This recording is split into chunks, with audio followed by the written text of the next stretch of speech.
qui se passe, c'est qu'on a au moins 20 qui sont concentrés tout le temps. Et aussitôt que vous êtes à l'extrémité ou un petit peu plus loin sur le banc, ça devient difficile.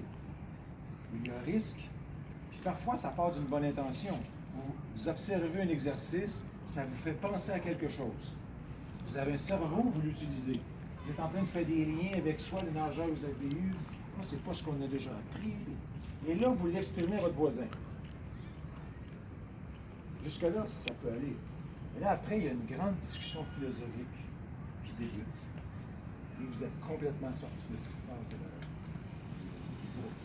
Et au début, ça chuchote.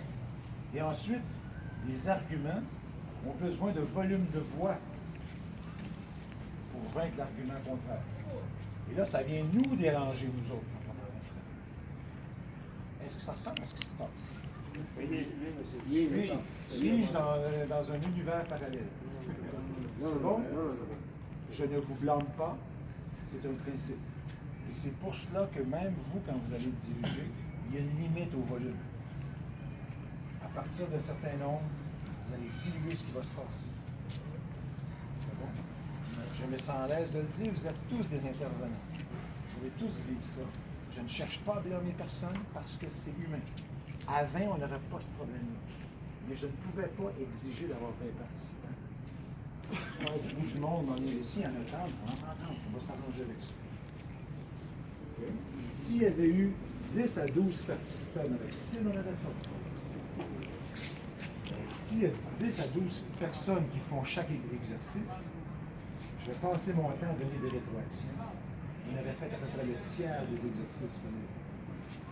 Il me semblait que le plus important, c'est que vous voyez, que vous m'entendez faire des commentaires et vous envoyez des photos. Ça va? Donc, c'est un peu la solution qu'on a prise pour essayer d'avoir le meilleur rendement, même si on sait que ce n'est pas l'idéal. Il n'y a pas de situation idéale. Vous n'aurez pas de situation idéale dans votre enseignement. Vous débrouillez, vous êtes créatif, vous essayez de vous ajuster. C'est bon?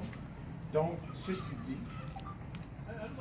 je ne demande pas à ce que 10 personnes disparaissent. Tout ce que je vous demande, c'est, en étant conscient de la situation, de faire un effort. Quelques solutions que je vous suggère. Plutôt que vous allonger à une personne de large, il y a peut-être possibilité de vous rapprocher, d'être dans la deuxième rangée, mais comme vous êtes grand, il n'y aura pas de problème. Et on va être un peu plus compact, sans trop se toucher parce qu'il fait chaud. Okay? Mais juste essayer d'avoir ce petit espace où vous êtes près de la voix. Et près de l'action. C'est bon?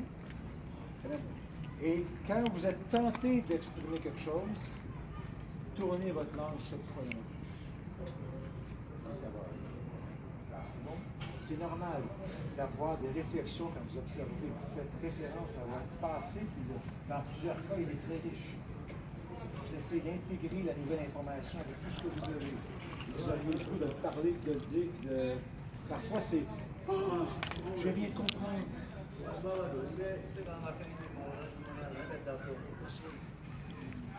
C'est bon? On tourne?